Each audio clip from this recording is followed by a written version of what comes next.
What's up, guys? It's Primetime Poulton. Joining me, Bomb Shelter McMahon, and the guest of honor, Marco Lopez. Marco, thanks for joining us on the Assassins Guild today.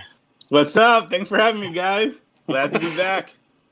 Mike, I got to say, Bomb Shelter McMahon's the best pro wrestling name I've ever heard. I think it's a keeper. Yeah. So we're here today to talk about Marco's new book, Blanco. But first, we got a little business to take care of. As you all know, everyone in the chat knows, USAssassin 3, the mailing list is currently up. I'm going to play the video for everyone real quick, and then we'll get into the show. Cool.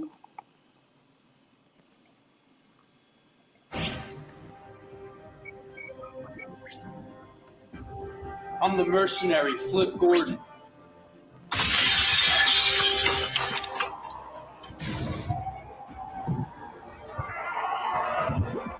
And I'm joining the USAssassin's team.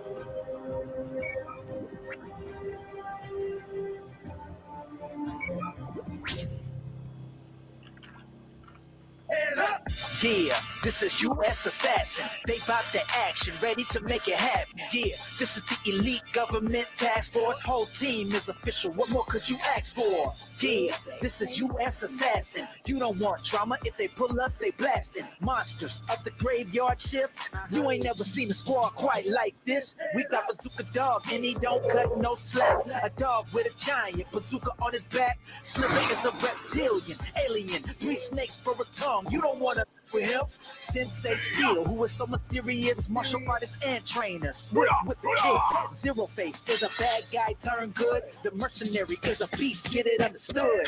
Takeout is a fast shooter, fast draw. Kirby is the Lone Ranger, but she hits hard. Lieutenant Rape, second in command. Yes, indeed. Who's the brains of the team? A super ninja at the lead. Yeah, hey, this is USAssassin. Yeah, this is USAssassin. Let's go. Love it. Man, I could watch that video all day. My family's sick of it, though. I think the first time the first time you showed it to me, I must have watched it like 3 times in a row because I was like, I love this. It's so 80s and 90s. I was like, it's perfect. Yep. Yeah, it turned out fantastic. So I was wrong. We're not going to get into your book just yet. We have an unboxing to do. I got Uh-oh. I got a package in the mail today. These are our USAssassin 3 ash cans. I've been dying to open them up. They came around maybe 3 o'clock today, so decided to hold off for the show. Hopefully they turned out well, or this will be a disappointing live video.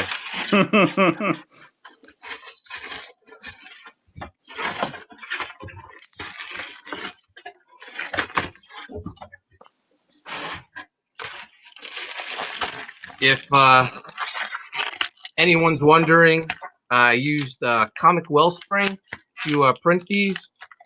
I used them for the first Graveyard Shift ash can as well as the Sea Dog ash can.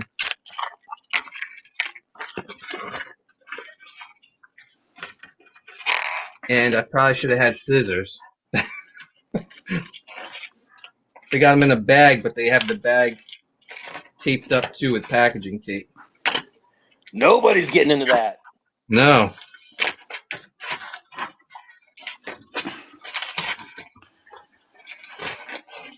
Here we go.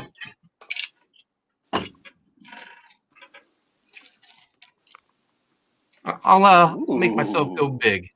Yeah. Yeah. Your neck, Chuck.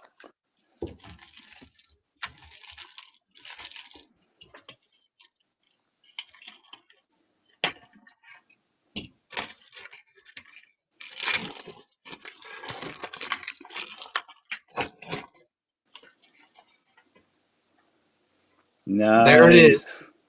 Yeah, it looks great. Back cover. Mercenary. I won't spoil the whole thing, but give you a peek of the insides a little bit. The glare is terrible. That looks awesome. That's awesome, man. So yeah, this turned out great, and these will go on my Etsy store, and I'll say I'll have it up by Friday. That shouldn't be a problem. So starting Friday, these will be for sale.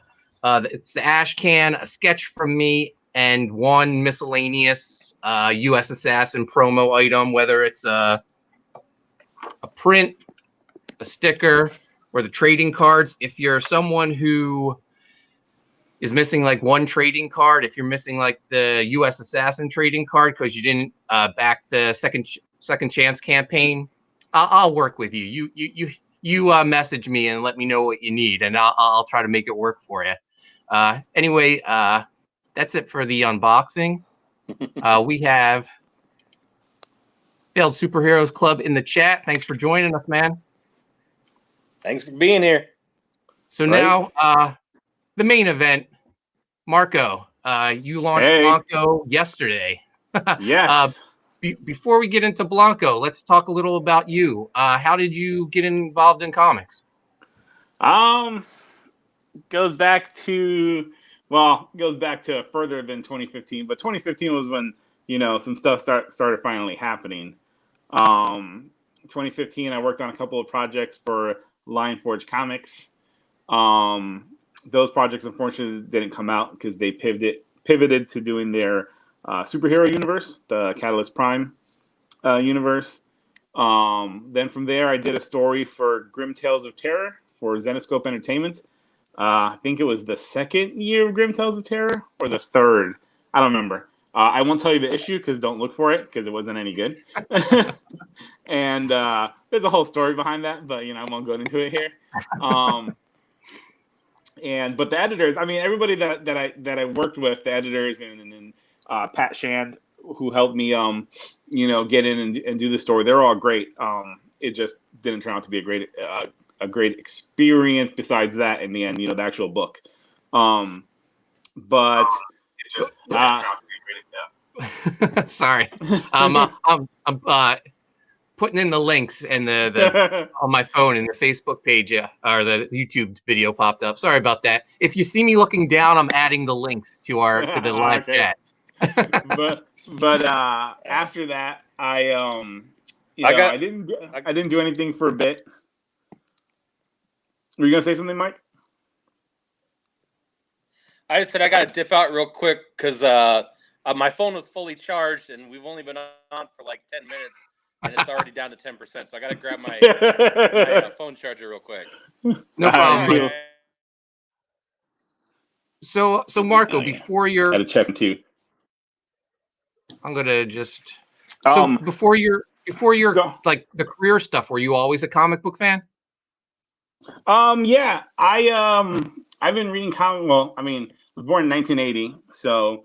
I got to read comics during the probably some of the sweetest decades. I'd say the best, and coming from a fan perspective, the best decades were 70s, 80s, and 90s, with the 90s being the number one decade of comics. But I got to read, as a kid in the 80s. I got to read as a teenager in the 90s. So I've always been a fan. I wanted to draw comic books.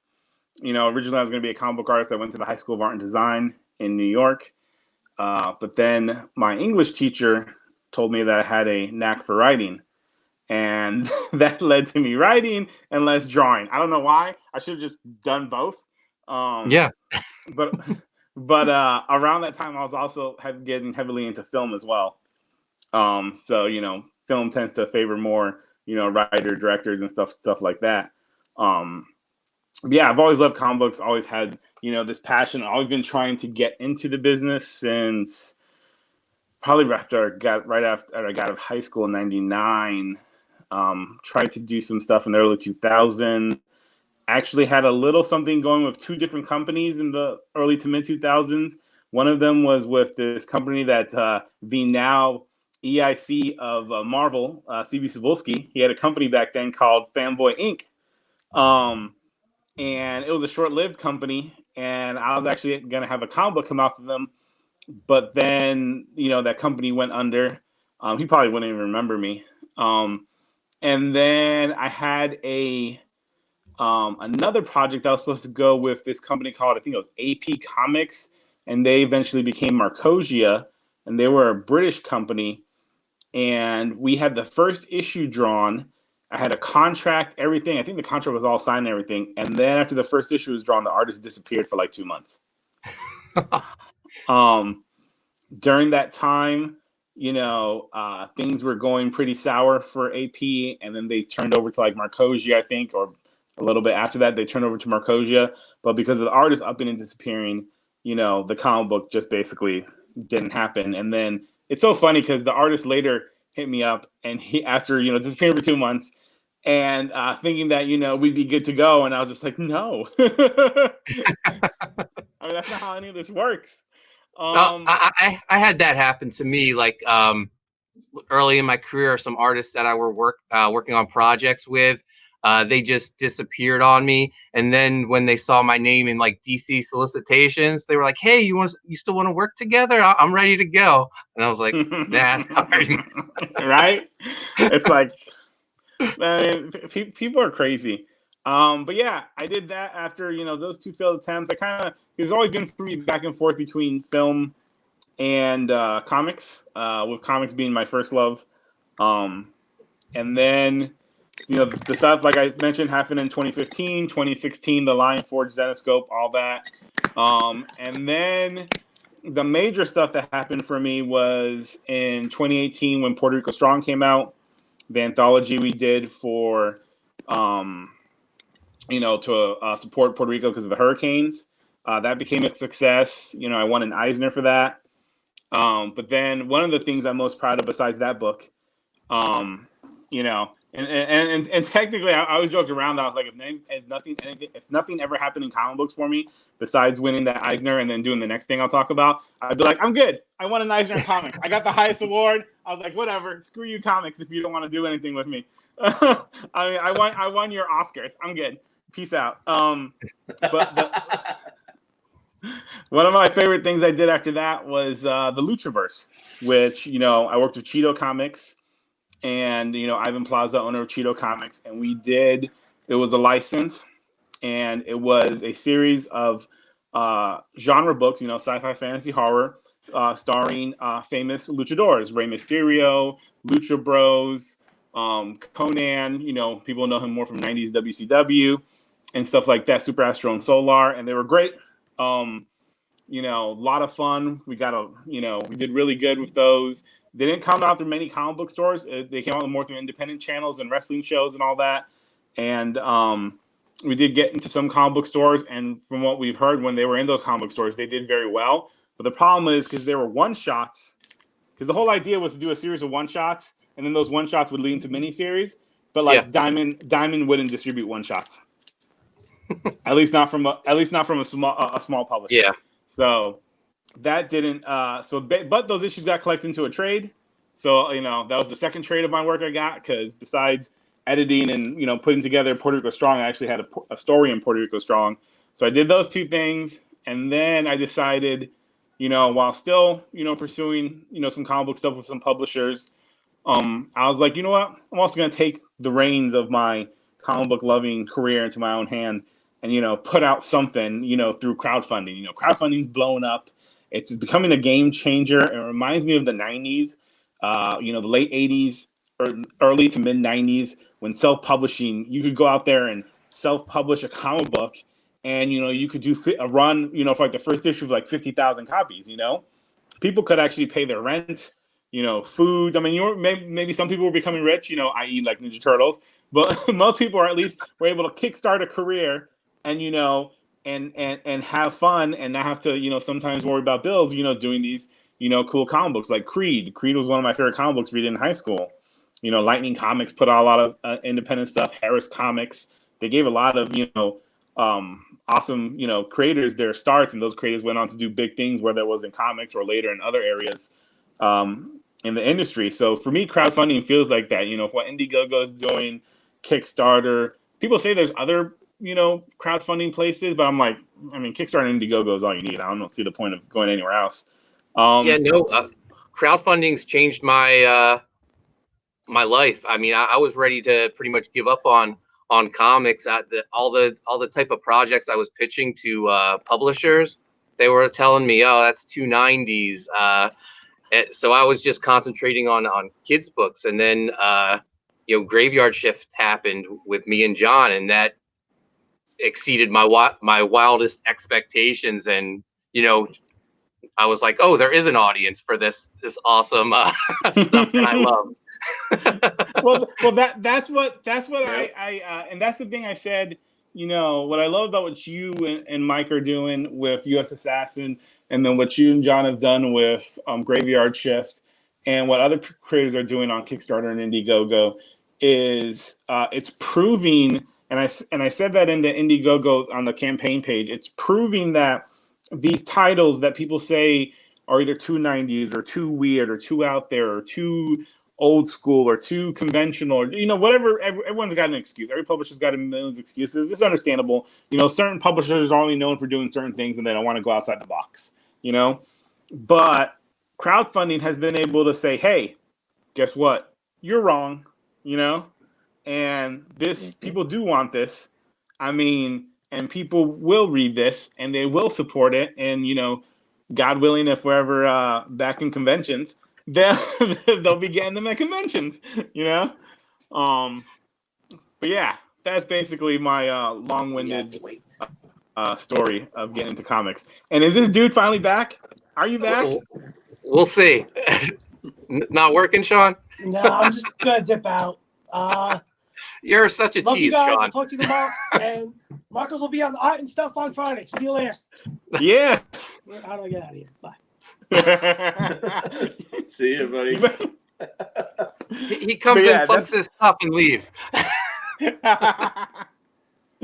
But yeah, that's my long-winded story of comic books. John and I pitched Graveyard Shift to practically every indie publisher in comics over the course of, I don't know, maybe 8 years, and got rejected by everyone. Either too 90s, we don't know how to market this. Image flat out ignored all our emails at a time when John and I were both working on Image books. they're like, sorry, we didn't get the email. Yeah. But no. We don't like money. It all worked out for the best. Trust me. I'm glad everyone passed on these books. But no, crowdfunding has been a game changer for everyone. And, even if it's something, that a indie publisher passes on and it's still a passion project for you, you can get it out there now. And that brings us to Blanco. Marco, what can you tell us about it? Yeah, Blanco is a 64-page black and white post-apocalyptic sword and sorcery graphic novel. It stars anthropomorphic characters. So I've always had a love growing up of stuff like Secret of Nim, Brian Jack's Redwall, Disney Afternoon, all the DuckTales stuff, Goof Troop, things like that. I just love the idea of animal people, and I was like, man, this project idea actually came up with 10 years ago, and my thing was, man, it would be awesome to do like Conan, but in a world in which humans are dead and cities are gone and everything's kind of gone back to medieval times, even though that never makes any sense when that happens in a story. But I was like, it would, because and the reason I thought of the post-apocalyptic thing is because one day, I think this might have been around the time the special edition DVD of Conan came out. And I remember they were talking about how Oliver Stone's script for Conan was set in a post-apocalyptic world. And I was like, that's nothing like the novels, but I would have watched that Conan movie. I would have watched the hell out of that Conan movie. And that's when I got to thinking, man, that would be an awesome comic, not realizing that, people have done in novels post-apocalyptic fantasy stories. But I was like, that would be an awesome novel, but instead of humans, you got animal people like Commandy. I loved the Hanna-Barbera Ruby Spears cartoons like Herculoids, and stuff like that. And then Commandy, the Jack Kirby Fourth World stuff. So I was like, that would be an awesome project to put out.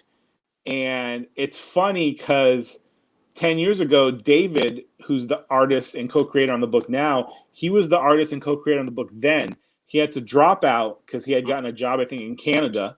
And then, I was like, okay. And then, I put that project away. Never heard from him again. We weren't really friends. We were just starting this creative relationship.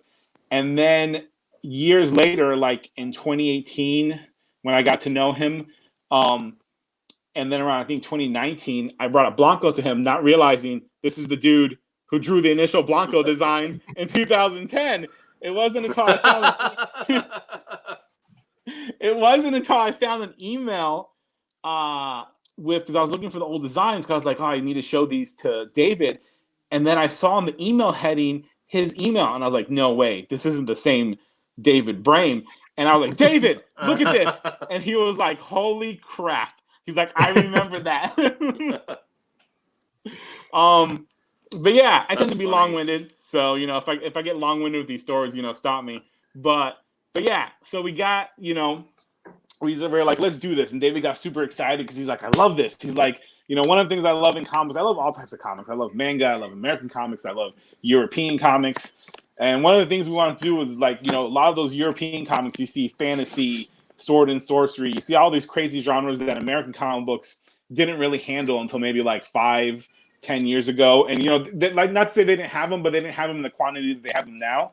So we were like, we got super excited. He started drawing pages, the cover, all that stuff. And we're like, let's give it a shot. Let's do this. Crowdfunding, 64-page graphic novel. I know one of the big hit things, and I'm a supporter of, is the 48, 56-page things that a lot of cats are doing, especially on Indiegogo, because I like that. It's the old 90s Elseworlds prestige format, 48-page stories. Yeah, man. And it's very European also, the European comic format, except they do those oversized hardcovers. So I was like, let's do a 64-page. Let's rock out. Originally, we were going to do hardcover, oversized. And I was like, nope, that's going to be way too expensive at 64 pages to do oversized hardcover. I was like, let's do a soft cover and see how that works out. And if we get lucky, maybe we can stretch goal it to a hardcover. But yeah, it's black and white.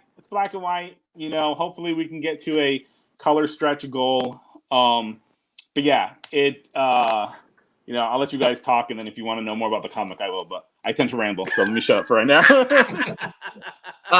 We're going to go over the campaign. But first, I want to shout out all the new people in the chat. Dario Hernandez, Zaid Comics, Artsy Designs, Mark Yoon, the Ryan Cardinal. What's up, guys? Thanks for joining us. For everyone who is new to the chat, I just want to share this sweet US Assassin ash can, available on my Etsy store starting Friday. Have awesome. Yeah. Mike, did before I go over to Marco's campaign, did you have anything to chime in with? Seeing the back cover to that, I'm wondering why you keep the artist around. Back cover is by Renzo Rodriguez. Renzo is an awesome artist, maybe one of the hardest working artists in all of comics. He's doing Viking Wolf with me and Matt Dalton, which launches in March. Renzo and I got another project in the works. He's going to do a Bazooka Dog short story for us for USAssassin 3. And then he's constantly working. He has projects I don't even know about, and then I see him the campaign go live for him. I'm like, damn, he's a busy guy. Yeah. He's fast. He's very fast and very good. So Mark Yoon asked, did you watch Sweet Home on Netflix? That's the Korean horror show? Is that what he's talking about? I have no idea. Mark, if you're let us know in the chat if that's the horror show on Netflix. In the meantime, I'm going to share the page for Blanco, and we'll go through the different tiers. Mark Yoon says yes. Oh, okay. Yeah, no, I have not seen it yet. It's on my list of, as you know, everybody has a Netflix list that's like this long. It's on my list of things to watch. Yeah, apparently it's based on a Korean comic. Oh, that's awesome. So Yeah. let me, before we go through this, let me start off by saying, yes, there is no video. I originally had plans to do a video, and a lot of crazy stuff happened in the past few weeks. I was supposed to go to New York for a film project that got delayed because of COVID craziness. And so, I was going to get a friend who's an editor to do a video because I couldn't do a video for crap. And so there's no video. So sorry for people who are used to having a video, but trust me, you're going to like what you see. You got to do a little reading. Apologies. I know sometimes you just want to get the quick, what is this? Is it cool? Do I want it? But, hopefully that won't hurt me too much, but we'll see how that goes.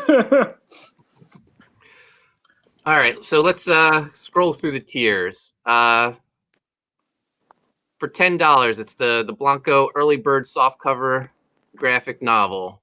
It's just pretty straightforward, just the book, but you get the early bird discount. Yep, it's 33% off, so it's normally 15, but that one's 10. It's limited to 50. And like people can see, we have 36 more left.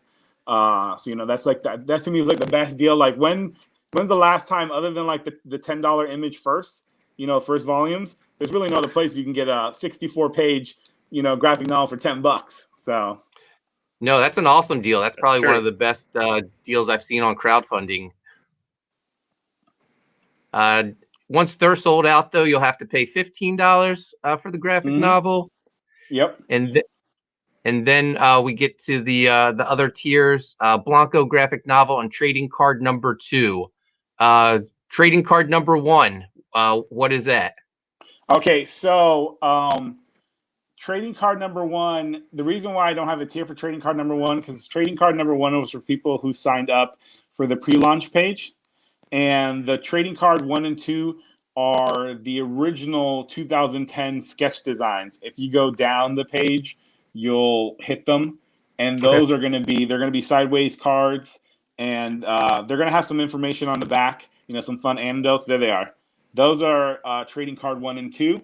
And they're going to be sweet cards. Those are basically the images that are going to be there. But, we're going to do them up, Marvel style.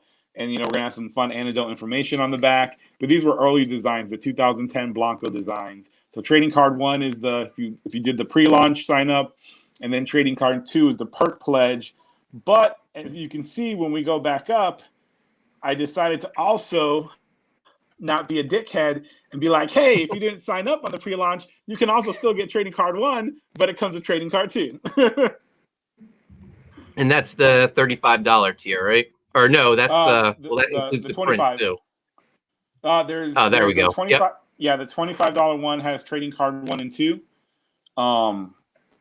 And then the next one, the print, is going to be how they have virgin covers in comics where it's without the title and all that. So the print is going to be the cover of the trade, sans all the title stuff, so the virgin image. It's really weird when that how that's been used for covers. She's got nothing on. She's a virgin. So it's good. That's the soft cover, trade, and then the print. And then the next one is the trade. I don't know why I keep calling it trade. So used to monthly comic books collected in trades. It's the graphic novel, the print, trading card 2 for $30, and then the graphic novel, print, trading card 1 and 2 for $35. And then for any retailers out there, we're doing 50% off and free shipping on the Blanco retailer copies. I know a lot of people are like, are you crazy? You're going to lose money. And I'm like, here's the thing. I love comics so much. I'm willing to take a hit on this first crowdfund of this first volume of Blanco if it means it getting funded. I don't care if I don't make any money. As long as my, people that are involved, the letterer, David, who's the artist and co-creator, and the other people, are getting paid for their hard work. The book comes out. Everyone gets a book they love. I don't need to get paid right now. That's not, down the line. Yeah. I mean, if we do really well on this one, then cool. I'll pay myself a little something. And, on sequels, of course, I'll pay myself something. But for right now, I just want to put out something that people will love and that they'll want to come back to. So I'm going to be crazy, and, take a hit. That's insane, but whatever. That's awesome. It looks like one retailer took you up on that. Yes. Mike and I, we tried the retailer route, and we had a few retailers tell us, "Oh yeah, we're going to back it," and they never did, because I feel like it's a great opportunity to get something in your store that you normally wouldn't get, because our books aren't available in Diamond yet. I mean, who knows what the future holds? But right now, it's a way to get something that most of their customers probably didn't even know about. Yeah, and I must have sent like 15 emails out yesterday to stores that I know that carry self-published product, and I haven't gotten any replies. And of course, as you see by the thing, only one. So we'll see how it goes. But I mean, not to disparage retailers, but we'll see how it goes. I understand if they don't want it. I tried, because I've heard from other retailers on other YouTube shows where they're like, you got to make it worth my while. 50% off isn't enough, especially if you're going to show up down the line in Diamond. So, you got to, give me free shipping. So I was like, all right, I'll do that. But, yeah, we'll see if I'm a moron or not. So how many days is your campaign going to be? So I put it for 35 days. So because I want to give myself 5 days of fuck up, like me trying out different things, trying to get crazy, I found out today, when a friend of mine, Dedrin, because we're gonna have, because I'm in this comic book collective with a good friend of mine that he does also comics, and he's getting into the film and TV avenue, Dedrin Sneed, and so we're in this collective group called Subsume, and so we're gonna have the Subsume logo on this, even though it doesn't say it on the page, but he had shared it on his page. And this woman, she's a furry, that fan base furries, and she was like, "This is amazing." She's like, "I'm gonna pledge this immediately." She's like, "If Too Bad conventions weren't open, because the conventions were open, furries would be all over this." And she's like, "We love this stuff. We love anthro brutal, stories, of furry characters." And I was like, I had no idea. So I've been like hashtagging recently to the furry crowd. I'll do anything. Yeah. I'll go for it. Anything. But I've been hashtagging to the furry crowd. I'm like, if you love comic books, that's all I really care about. You love it. You think it's something cool. But I give myself the 5 days just to try everything, and then the 30 after that. That's the really like, all right, let's try to make this a success and see what happens. So we'll see where it goes. I'm rambling. And I know you're new to Indiegogo too, so in case you weren't aware, you can also, if at the end you find that there's still demand for it, right before it closes, you can extend the campaign to the full 60 days. Yeah, I saw that. When I went to go do this, is so interesting, because when I'm used to Kickstarter, because I've tried, and I think I've been involved with 3 Kickstarters. One was a success. I wasn't in charge of that one, but it did print a comic that I wrote a story for. And 2 other ones weren't successes, but you give it the college try and you see what happens. But the interesting thing that I love about Indiegogo, and I was talking to you about this, Mark, is when I asked you, "Hey man, when I submit, how long is the wait to get for the review?" And you're like, "What review?" You were like, "You submit, they tell you if you fucked up on anything." Sorry for cursing. They tell you if you messed up on it. They tell you if you messed up on anything, and then they, say, "Hey, when you're ready, hit the button." And one of the things I also noticed is the thing you mentioned, the 60-day thing. They're like, "Hey, you get one chance. If you feel like you need more time, or or for whatever reason, you can extend it to the 60 days." And I was like, "Well, that's awesome," and that's pretty damn cool. And there's all these other little things that when I was doing setting up this campaign that made me happier than Kickstarter, because they're basically 2 sides of the same coin. I don't care what anybody says. Yeah. Indiegogo and Kickstarter are the same thing, and there's a lot of stuff that Kickstarter now has that they got from Indiegogo that they should have been doing a long time ago. But Indiegogo made it a lot easier for me, because I was able to do the pre-launch page and set that up immediately while working on the campaign page. I didn't have to do that whole backwards thing that Kickstarter was asking me for. And that was a lot easier for me, because it just knowing that there's people signing up their emails while you're working hard on this campaign, it kind of gives you confidence, to keep going. And, because sometimes you're just like, oh, are people going to want this? Are they going to, be excited about this? Or are they just going to crap all over this? Yeah.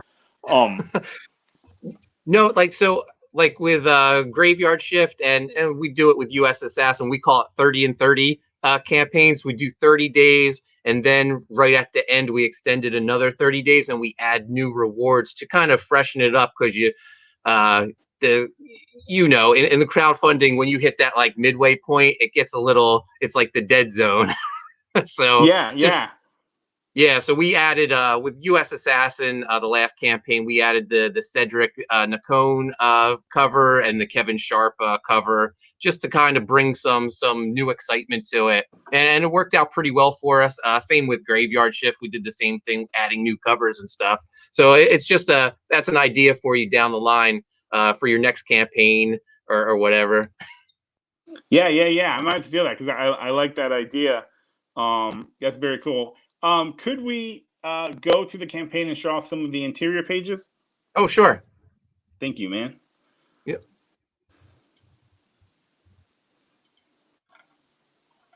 Do I go further down or? Yeah, further down. And they should get there. It's right after the sketch cards. There we go. That's the cover, okay.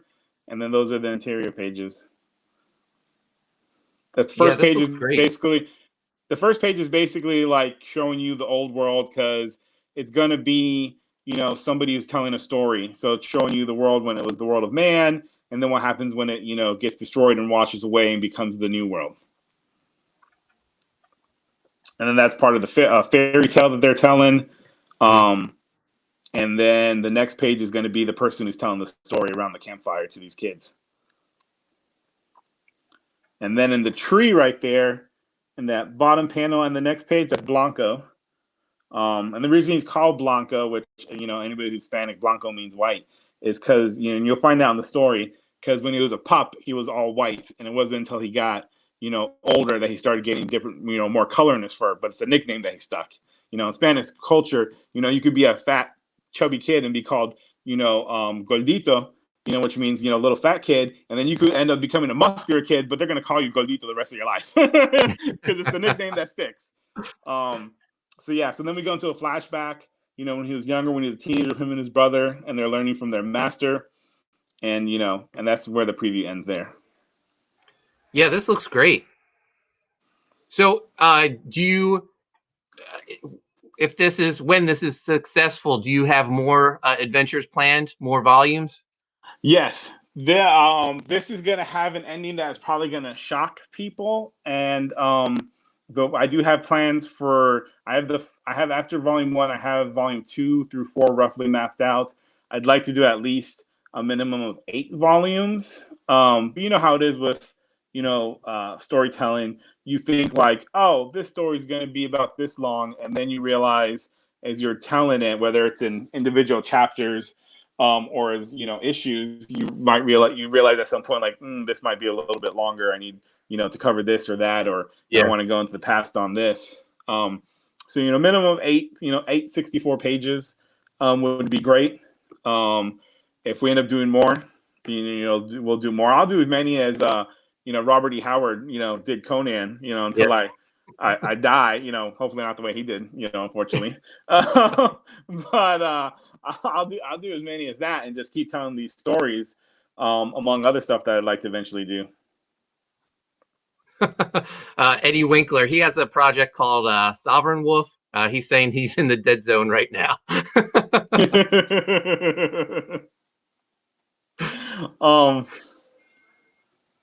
But yeah, it's that's my whole plan with this, just to do this, crazy, wild, brutal, fun story, sword and sorcery story where basically anything's possible, and that every time you open up a volume, you're just, you're amazed at how, awesome it looks, or just the insanity that happens, or these characters, and I picked 64 pages because it's like old pulp novels.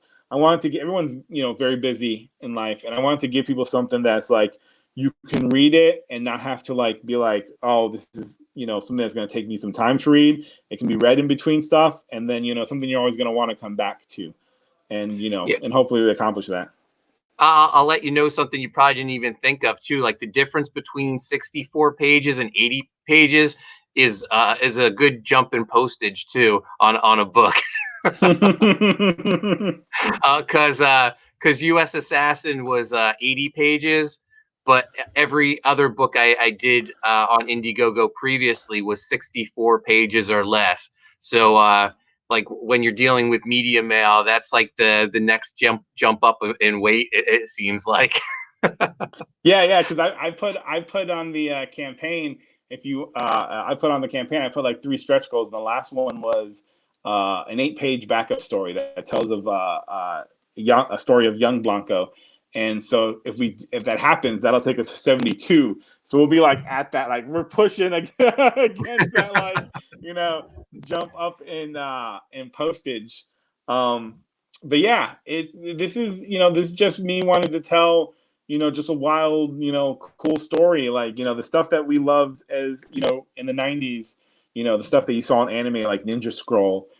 Just, you know, the type of thing that like there's not that energy for anymore for whatever reason. You know, things change, you know, it happens. But, you know, I just want to bring some of that back. I just want people to open up a story and be like, this is nuts. This is insane.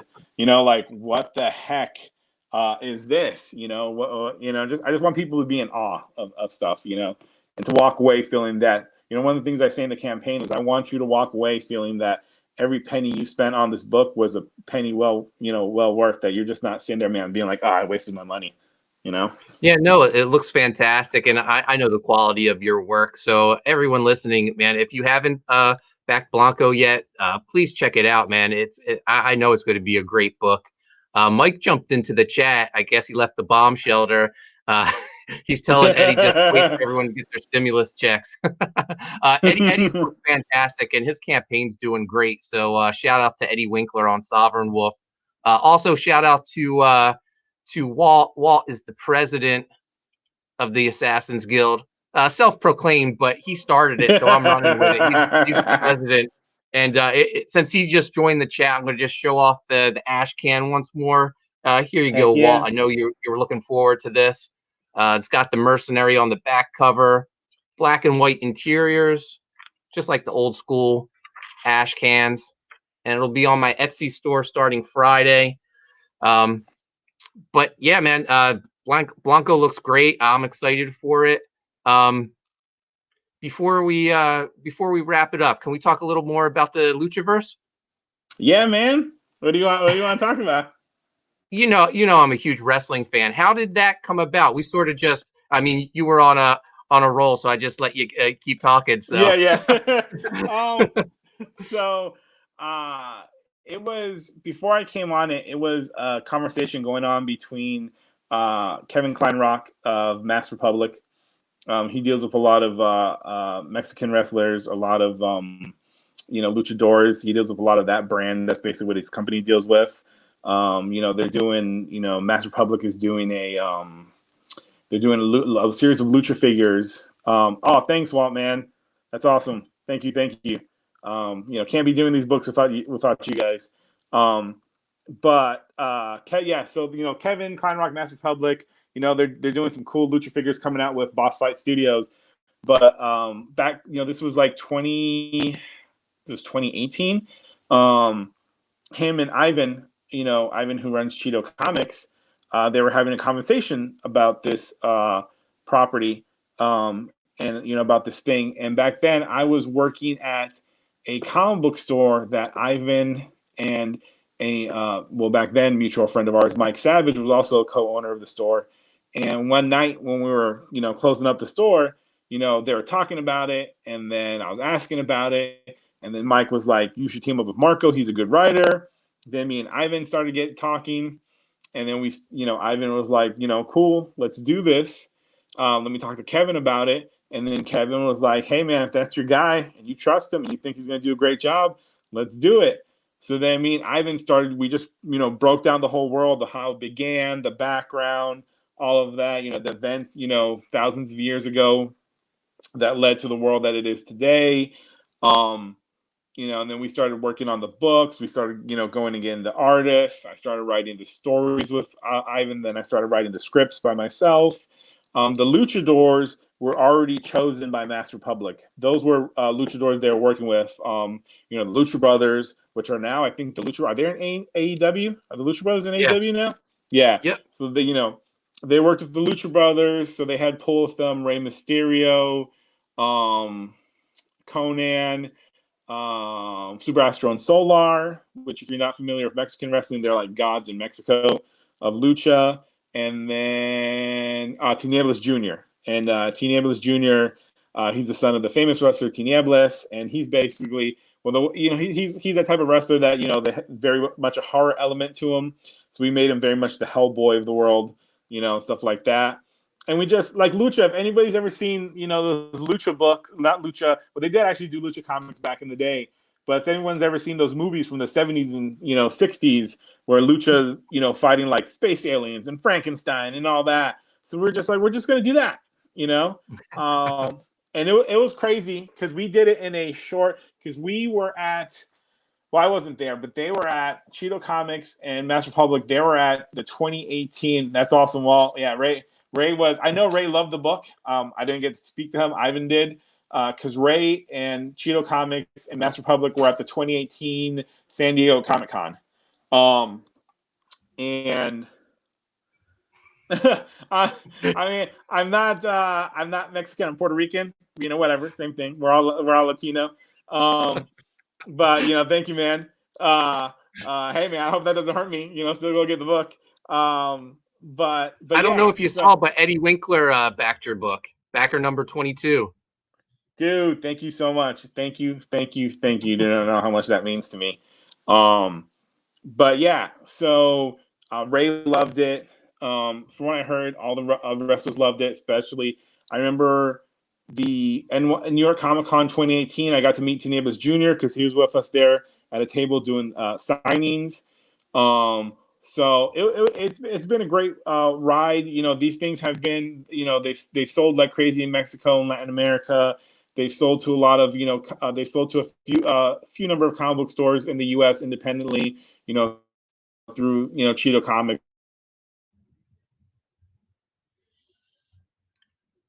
Are you there, Marco? I lost your sound. Yeah. Sorry. Oh, you're back. Okay. Yeah.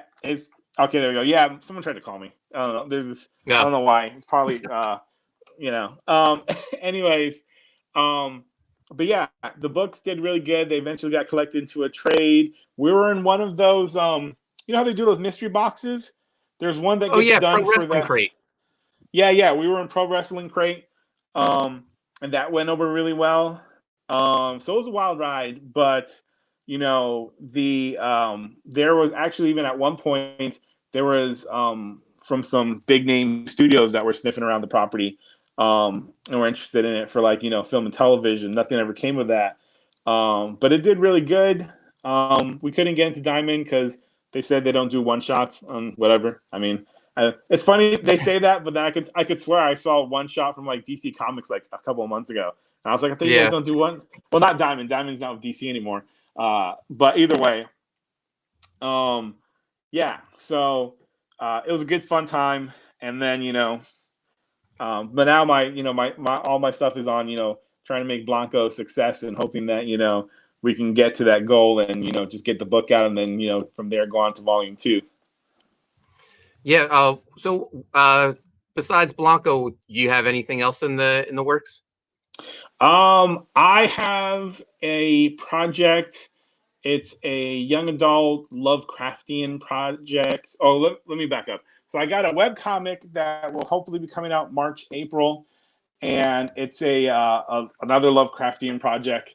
And it's about a group of kids, teenagers that live on a military base. I grew up on military bases and, grew up a military brat.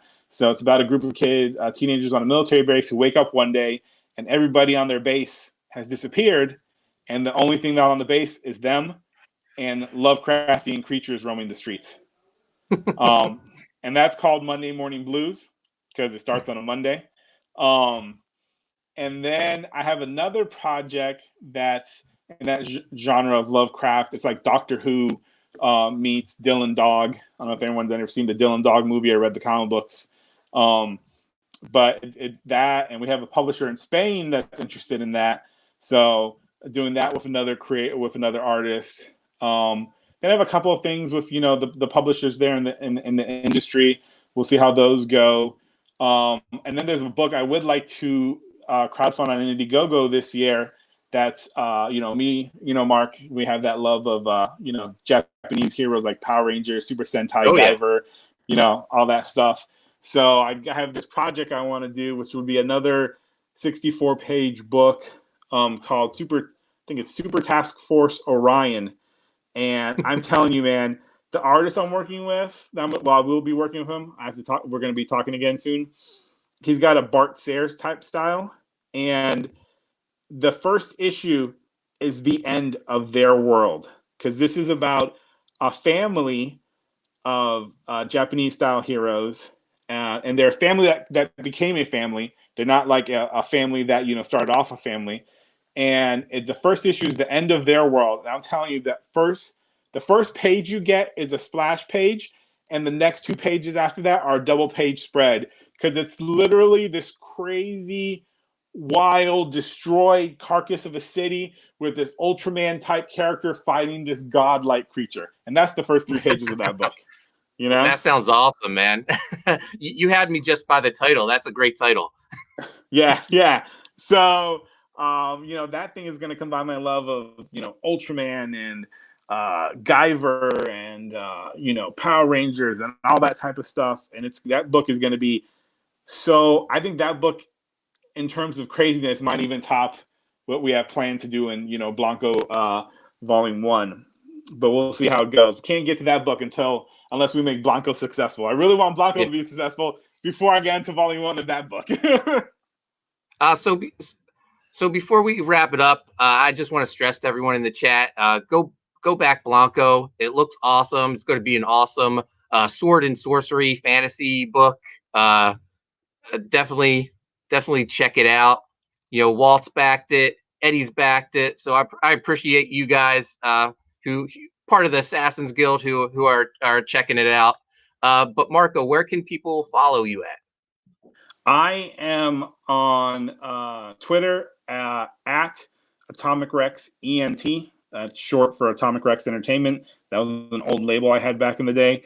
On Instagram, I believe I'm at Atomic Rex Marco. Facebook, just look up Marco Lopez. I don't have one of those like pages. I'm not a huge fan of social media, so we're lucky that I have 3 pages, because I really don't like social media. But yeah, and you can find me on there. And I'm a laid back dude, man. So if you have any questions, if you whatever, people on social media, just ask away. I'm always there talking about fun, cool stuff. That's my thing with social media. That's what I use it for. Anything that's more important about what's going on in the world, I talk with that with friends and family. Yeah. Also, go join the 90s Comics Strike Back Facebook group. Yes. Thank you. I created a group like 2 years ago, a year and a half ago, maybe less than a year and a half ago, called 90s Comics Strike Back, where we talk about our love of 90s comics. We're 1,600 members strong. Mark is a part of the group. He was actually one of the first people I brought in there. And it's a lot of fun. And, all you got to do is answer 3 simple questions. You can even look up the answers, and they ain't that hard. But yeah, join that, come and talk with us. We have a good time there too. And, not Mike. Eddie has a question for me. Mark, will the U.S. Assassin Foot Locker be on the store website? Having regrets for not getting that. So the Foot Lockers are officially sold out, but I might have 1 or 2 lying around, Eddie. So if you want to DM me, we can work something out. But starting with with the next campaign, there will be a new Foot Locker, and each Foot Locker will be a different character. So we have U.S. Assassin on the first one, old school G.I. Joe style. The next one's going to have the mercenary on it, and then we'll go from there, highlighting each character for every campaign. But again, I want to thank everyone for joining us. You can find me on Twitter and Instagram at Coney Waves. Mike, who was with us, he would, if he was here right now, he would tell you to go like the US Assassin Facebook group on Facebook, and make sure you subscribe to Primetime Poulton, hit the notifications, and Mike and I will be back Friday. We're going to be with Edwin the Ace Acevedo to talk about his upcoming book, The Ace. And then we'll be back Sunday to talk with Kami Mark about his new book, Not Daredevil. Anyway, guys, thanks for watching. Oh, and wait, before we go, can I say one thing? Sure thing. First, I just want to thank you, Mark, and thank you, Mike, who's unfortunately couldn't be in all the full chat with us. And for having me on here, guys, it's great. I love talking to you guys. And then I also want to thank the people again that went and pledged. Thank you so much. And to those that will hopefully pledge later, thank you. The thing about comics is you can't really do anything if there's not a fan base. So hopefully we'll live up to people's expectations and put out something that they'll find awesome. Yeah, and Marco, you're always welcome back to come on the Assassin's Guild with me and Mike. Usually we're just hanging out talking. Sean's with us when his phone is working. So, yeah, man, you'll have to come back again and we'll update everyone on the campaign. Awesome. Thanks, man. All right. Thanks, everyone, for watching.